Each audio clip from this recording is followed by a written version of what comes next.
Hello mga Mars! Day 22 na tayo today sa low carb diet. Ito nga at nagtitimpla na ako ng aking morning coffee. Naka 16 hours of fasting din pala tayo today, Mars. Ito nga pala mga foods ko today. Ginisang repolyo na may kaunting carrots, manok at atay, fish galunggong, ginisang ampalaya with eggs, at syempre ang lemon chia seed natin, Mars. Ito na nga ang update natin mga Mars.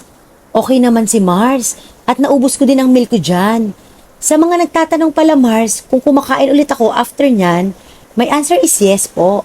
Kapag nagutom ulit, ganyan lang din ang kinakain ko since yan din ang ulam namin here sa bahay. Then nag-i-snack na din ako ng low carb foods in between. Ito na muna ang update ko ngayon. Bukas ulit. Thank you for watching mga Mars.